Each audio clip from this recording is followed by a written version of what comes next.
Hello, so we're on week 3 of post-hysterectomy recovery. So this is after your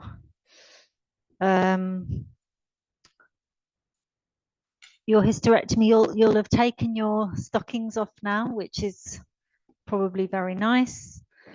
So we're going to actually start lying down on our back, flat on the floor or the mat.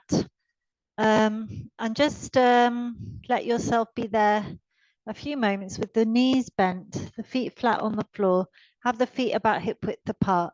Just take your hands to the back of the head and gently move your skull, the base of your skull, away from your shoulders and release your arms. Okay. That's it. So just feel the back of the body nicely aligned on the floor and take a few deep breaths like that. So inhale, let the chest space expand. Exhale, release through your abdomen. And again, inhale into the chest, exhale, and release deeply through your abdomen. And one more time, without trying to force the breath. Inhale and then exhale. Release the belly, the back completely. So now what we're going to do, when we exhale, we're going to press the feet and roll the lower back into the floor. Okay, so it's like you're pulling the front of your pelvis. Imagine there's a little string on the pelvic bone and you're pulling it towards the navel and the lower back goes down. So that's on your exhalation. So we're going to do that 6 times. Exhale, lower back down. Inhale. You can also grip the pelvic floor as you do that. Exhale. Inhale. Exhale, lower back down, pelvic bone towards the navel. Inhale. Exhale. Inhale. Exhale. And inhale. So then that's 6. So this time, if you've got a yoga mat there, you're going to hold the edges of the mat, okay, near your hips. You can bring your hips quite close. So we're going to lift the hips a little bit now. So you start with your inhalation and then you exhale. It's that same action. You roll pelvis towards the navel and then the hips can lift up. That's all with the exhalation. Inhale. You let everything lower back down and uncurve. Inhale. Exhale. Lift up. Inhale there. Lifting the hips and exhale. You can uncurl towards the floor. Inhale there. Exhale. So you're going to repeat 6 times. This is number 3. Each time you can press the feet and lift the hips a bit higher. If your stitches still aren't out, obviously just be careful. Only go as high as is practical and possible and comfortable. Inhale there. So you're exhaling with each motion. And then when you're up, you inhale. You uncurl. That's the motion of uncurling towards the floor. Inhale when you're down. I think this is the last of the 6. Press the feet, roll the shoulders back, lift the hips, inhale there, and then exhale and release down and release the arms. Take a few breaths.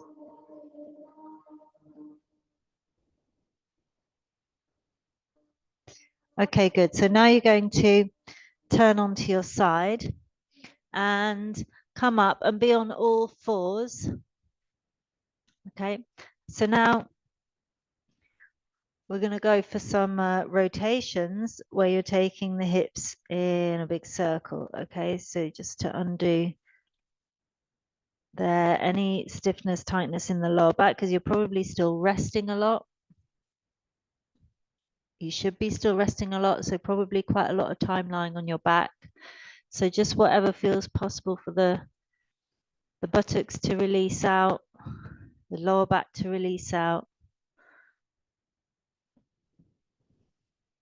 And you're trying to keep the hips and the belly parallel to the floor.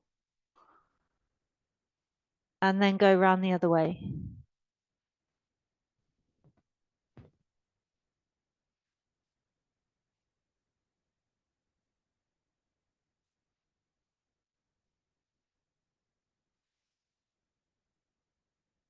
And really explore into that extension of the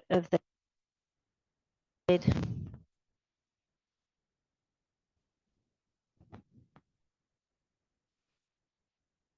Okay, so when you've completed 6, we're going to do a little bit like what we did on the floor, but now on all 4s. So with your inhalation, you can look forwards and lift the chest. With your exhalation now, you're going to do that curving of the pelvis coming towards the navel. And the head can also release down. So the back will be pushed up a bit. Inhale, look forwards. Exhale. It's less about the head and more about that pelvic action. And you can go for the pelvic floor as well. So the perineum lifting up as the pelvic bone lifts up.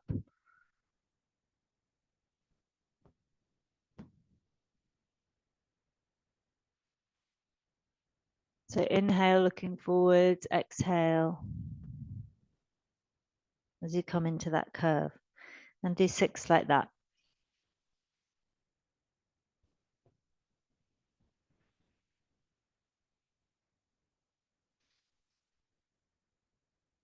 Okay, so now you're going to take your chair. Have your chair nearby. Have the seat of the chair facing you. And you can, if you've got a metal chair, you can put a blanket on it. You're going to take something to hold between your hands, maybe a brick like this. If you don't have anything, it's okay. You can use a book or anything really.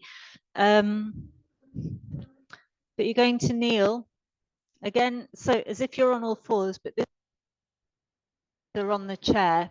And you want to try and get your shoulders in line with your elbows, not up like this. Okay, so your knees have to be far enough back and the elbows are going to be just on the edge of that chair seat, the point of the elbow on the edge, so that you're not pressing your head into the chair. You can tuck your toes under and again get the pelvic bone towards the navel. Now press that brick or whatever you're holding between the 2 hands and then gradually take it towards the middle of your back and then up. So the important thing is how you hold this. You have to press the palms. Taking the brick down, you can release the head down. I prefer to have the tops of the feet on the floor actually. And then come up. So not to drop the lower back down. Be careful about that. Lift your belly and your navel a little towards your spine as you go with the hands.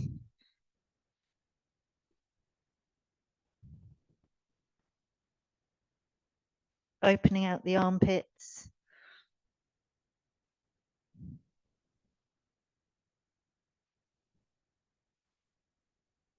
And then come forwards.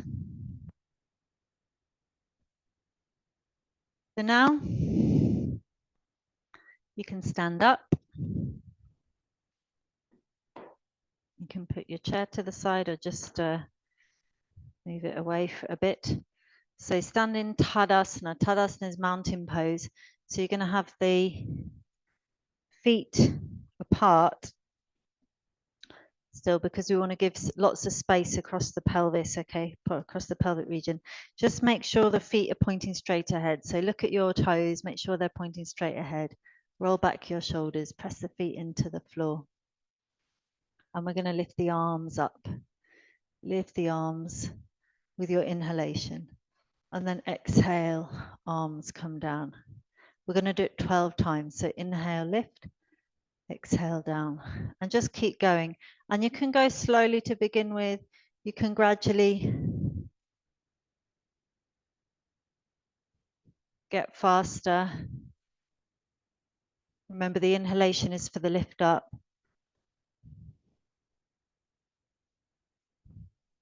And you're keeping that grip in the arms.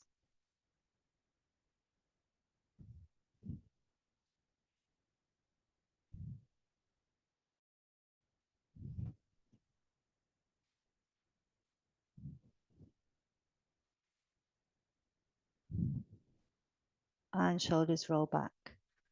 Okay, now interlock the fingers, extend the wrists away from you and lift the arms. So you're pushing your fingers now up towards the ceiling and really using that lift of the arms to lift the sides of the waist up. Okay, and down. Change the interlock of the fingers. Once more, extend and lift. Back of the neck long, so the shoulders go down at the back, but the chest lifts at the front. Spread the toes and push the wrists up. And down. And release the arms. Good. Now interlock. You're back to the first interlock because you cross the fingers the other way. Now you're back to the first interlock behind the back.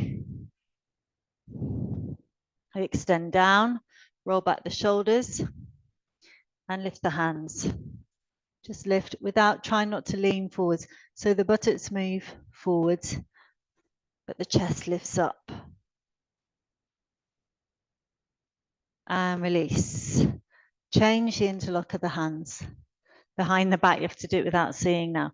Extend the arms. So there are 3 actions here. The first is the length from the shoulder to the wrist, 1. Second is the rotation of the upper arm out, 2. Third is maybe you lift the hands a little bit from the back, but not to close the chest. Now try lifting the chin and lift the chest towards the chin, but relax the face. And then look forwards and release the arms.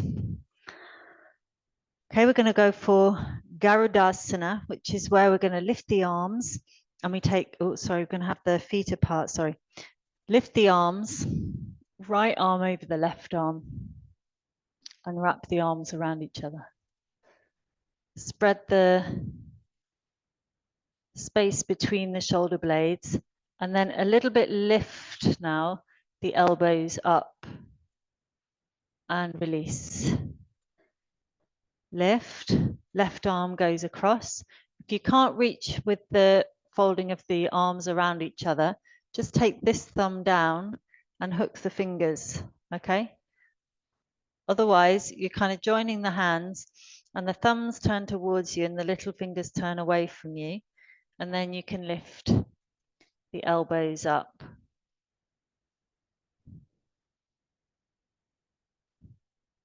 And then release the arms down. Good. So now you're going to either have your chair or you can have your hands to a windowsill or something like that. Something that's about your hip height, okay? And you're going to have your hands there. If you're using a chair, don't grip the chair. You're just going to have the hands flat, fingers pointing forwards and walk back. Okay, now think about how your back felt when it was flat on the ground and see if you can recreate that feeling. So you're not dropping down in the lower back. You're still getting that feeling that the navel is pulling, sorry, the pelvic bone is pulling up towards the navel so the lower back stays long.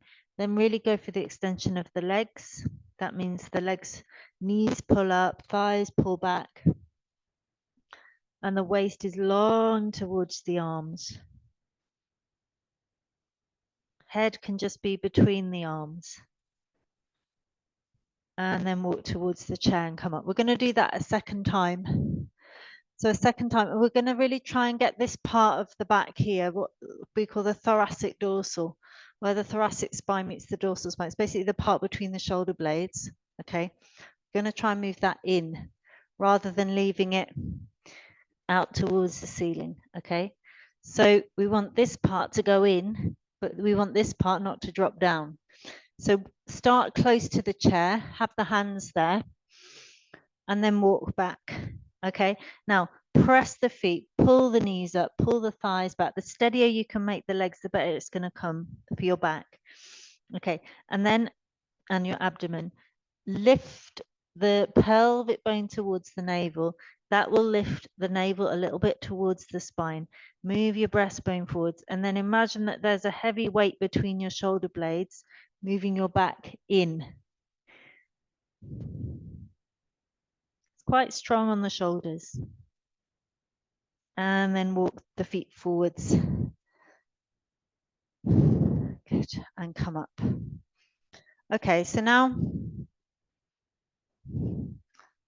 turn your chair towards you. We're going to go for a downward facing dog, but we're going to keep the hands up so that the belly has plenty of space. Okay, still lots and lots of healing to do.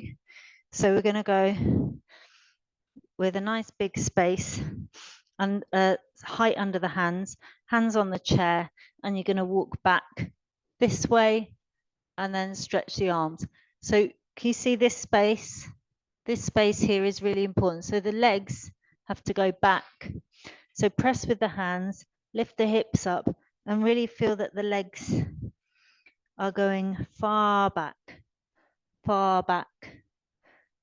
And you can just release the head down between the arms.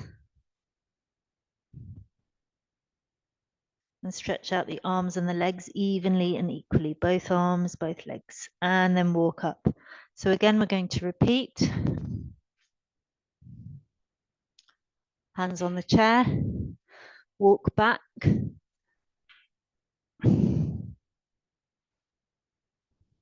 Heels pressing down, head between the arms. Stretch the arms and legs evenly and release the head. And then walk towards the chair and come up. Okay, well done. Now you're going to take your right leg up onto the chair. You're going to step up like that, hands on the hips, elbows back, and then just step down. And then the left leg up onto the chair and step down. 2, we're going to go 6 each side. Now, just be careful that you're bringing the weight back into both feet before you shift sides again. So really, we're just trying to bring the mind to observe that distribution of the weight as we're shifting it from one leg to another.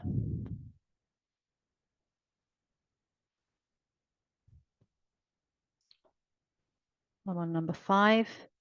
And at the same time, you're using your thumbs at the back to move the buttocks down and the pelvis at the front to lift up. Okay, so now you're going to bring your right leg up again. You're going to lift your left arm and turn just slightly and take your left hand over your right knee. Keep your right hand, you can keep on your hip and take the elbow back. So you don't want to do a big twist, just slightly turning the chest side to the right. And then down. Left leg comes up on the chair. Left arm lifts up, right arm lifts up, and you can turn. So the hand comes down, and it's really this, if you can you see from my back, it's not that. This part moves in to open the chest, yes. And then we're giving as much space as possible, of course, in the abdominal region. Okay, and then come back to the center and release the foot down. Okay, if everything's feeling all right, we're going to go for Utthita Trikonasana, which is triangle pose. And we're going to have the right foot really far under the chair, almost like your leg is going to touch the chair. And then still with the hands on the hips, you're going to turn the right leg out. Now, what I would suggest, if your groins here feel very tight after the surgery, you're going to step this left foot further back than the right foot. So your feet are on a diagonal with your right foot further in front, and then you turn the right leg. It just gives a bit more space for the groins to open. Then you can extend the arms. You can lift the right arm. You can take the right hand to the back of the chair, really extending that right waist.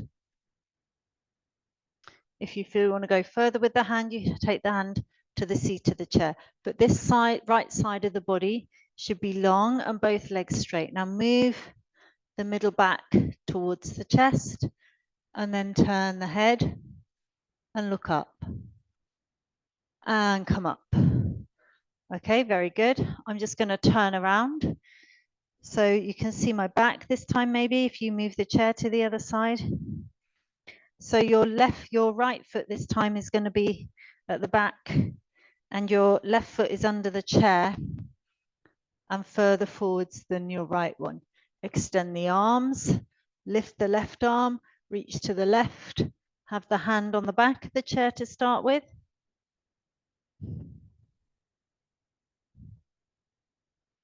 And then the hand to the seat of the chair.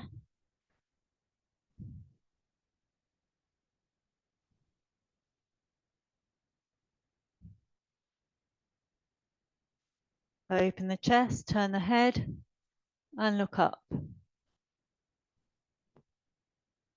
And then come on up. Turn the feet and then bring the legs together. Good. So now we're going to take the right leg up on the chair again. We're going to turn the right leg out like this. Okay, the left leg can be a little out to the side. But again, if you've got stiff groins, you don't want to take this left foot too far out. Just see how you're going there with the buttocks moving forwards. And again, getting this hook up from the pelvis to the navel. Extend your arms, reach up with the right arm, and then reach over and use your elbow to roll your right knee back. Lift the left arm, turn the arm, and then take it over. And then come up and bring the foot down. Okay. Take the left leg up. Left knee rolls back. Buttock moves forwards. And then reach with the left arm to roll the knee back. And that groin and pelvic area can really open if you move the buttock of the front leg forward. So your left buttock move forwards. Take the chin away from your chest. And then come up. Well done. Turn to face the chair.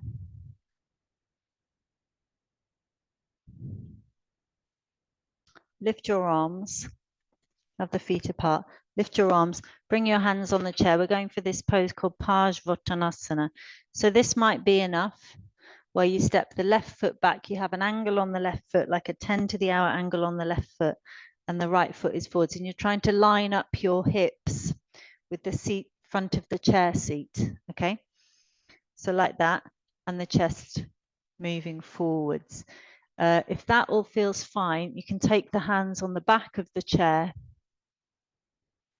and just go with the tilt of the chair legs so you get the traction in the sides of the body. Otherwise, you can keep the hands on the seat. This is also a very nice way to work here.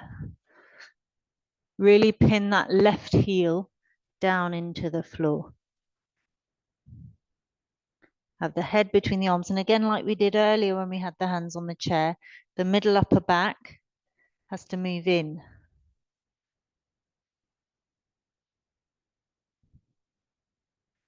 And then come out, hands on the chair seat, and step the feet together and stand up. Okay, feet apart, lift the arms, inhale, exhale, hinge forwards, left foot comes forwards, right foot comes back. Right foot turned out a little bit, hips to face the seat of the chair. Lengthen forwards in the waist, in the chest. Maybe you're taking the hands on the back of the chair and tilting the chair. Release the ears in line with the arms.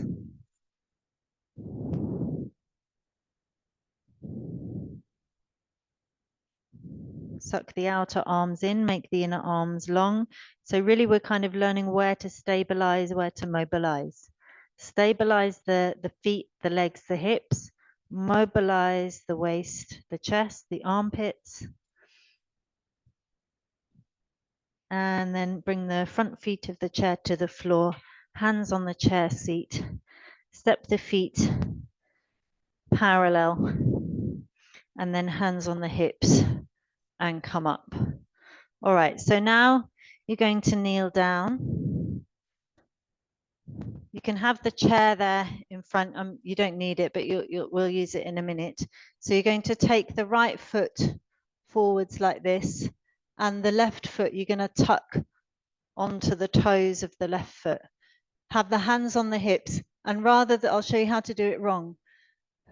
Don't drop the abdomen towards the thigh and let the bum stick out. You've got to make the buttocks go down, tailbone long, and then lift the arms up and look back.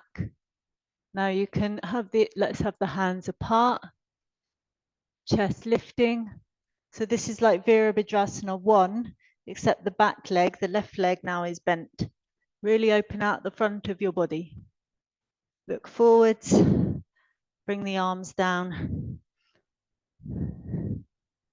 and bring the knees together.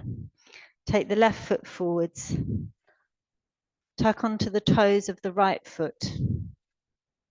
Tailbone and sacrum in, buttocks down at the back, pelvis lifting at the front, and lift the arms. Lift the chest, look back.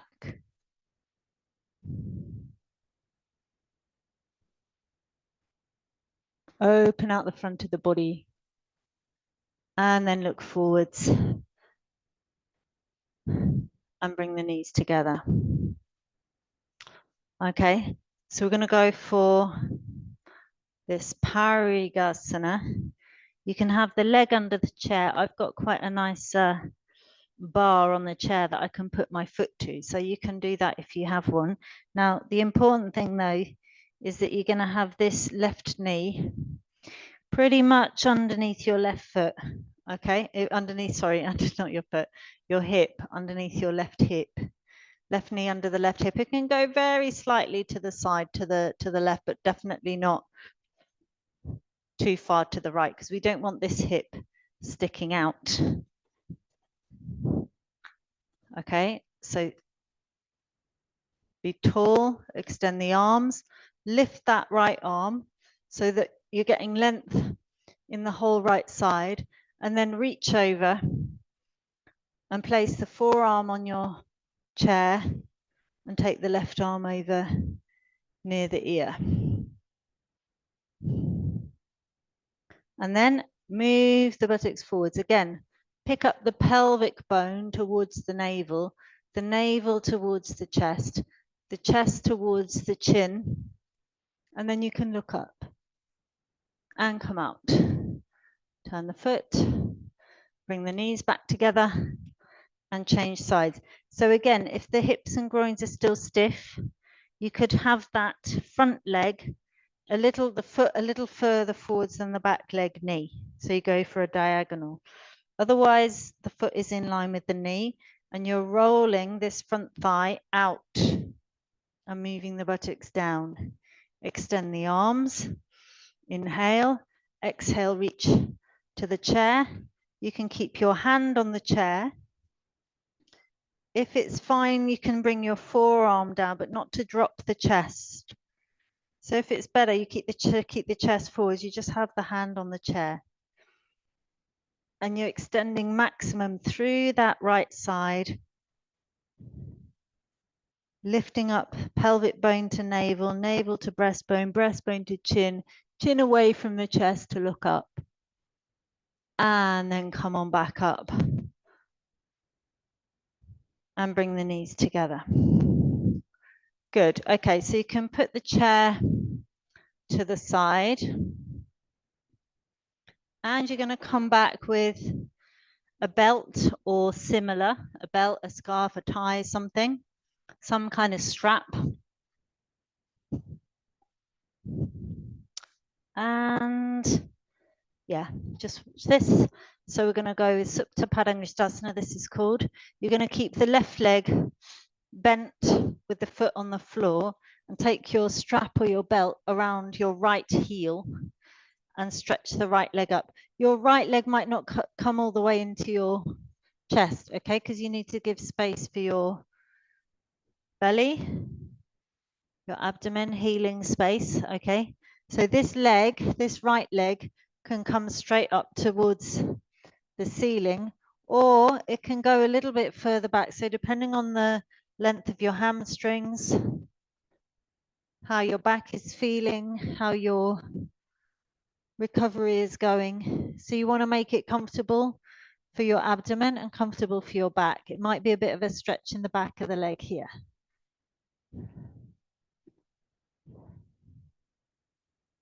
And then release. Okay, left leg goes around the heel, the belt goes around the heel. Left leg stretches up. Now, this bent leg is quite helpful because you can press the foot into the floor and really roll the lower back down.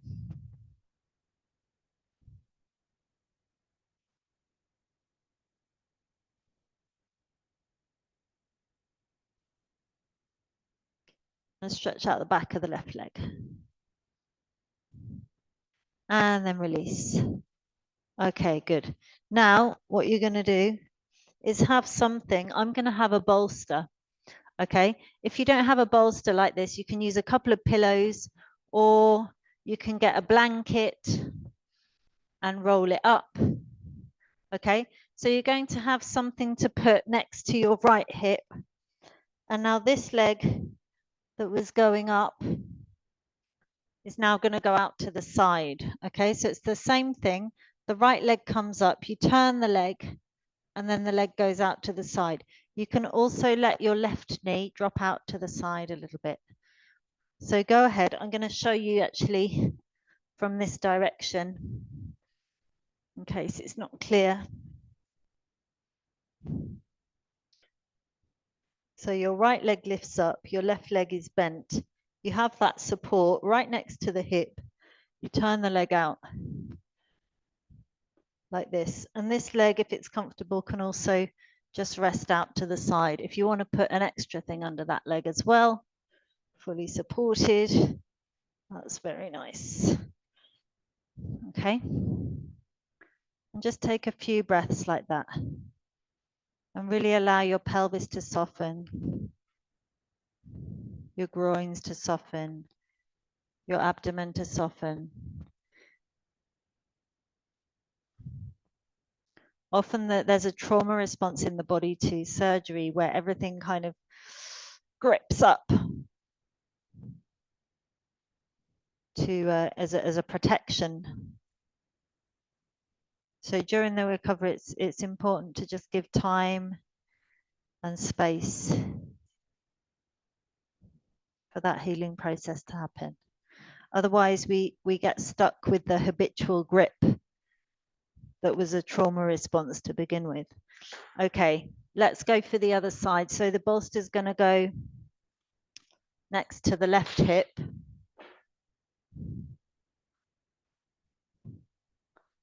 Or whatever it is that you're using. You're lying down. Take the left leg up. And take the left leg out to the side.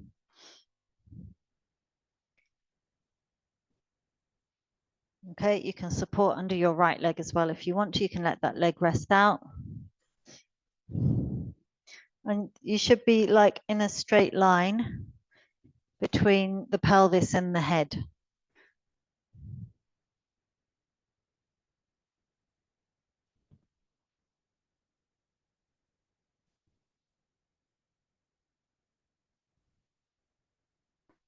With each exhalation, release your abdomen, release your shoulders, release your jaw.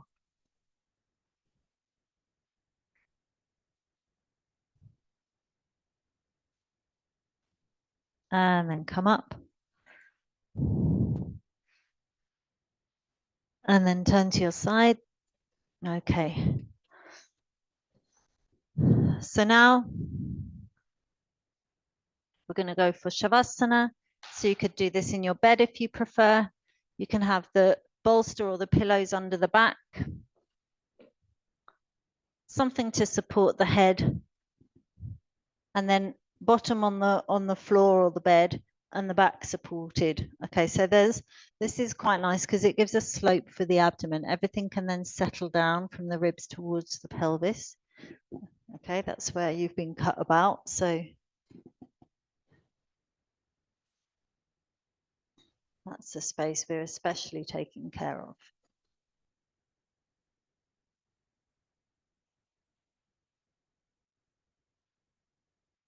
And you can close your eyes and just let the whole body rest.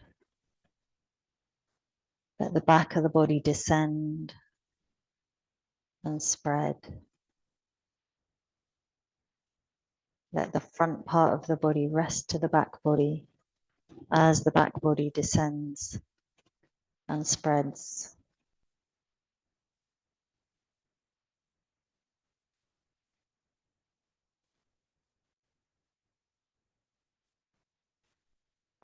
Notice your inhalations and your exhalations without trying to change the breath. Just observe slow, smooth, cool inhalation and exhalation. Let go of any tightness in the jaw, in the tongue,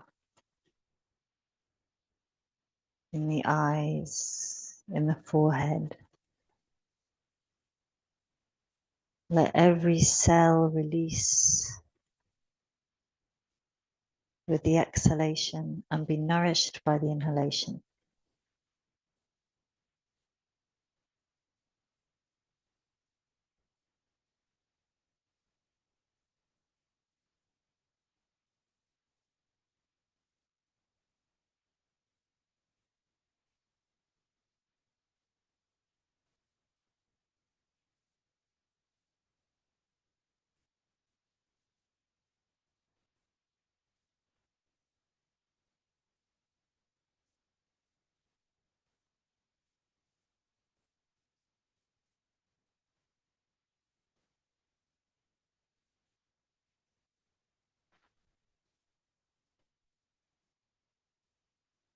So you can stay in Shavasana for as long as you like.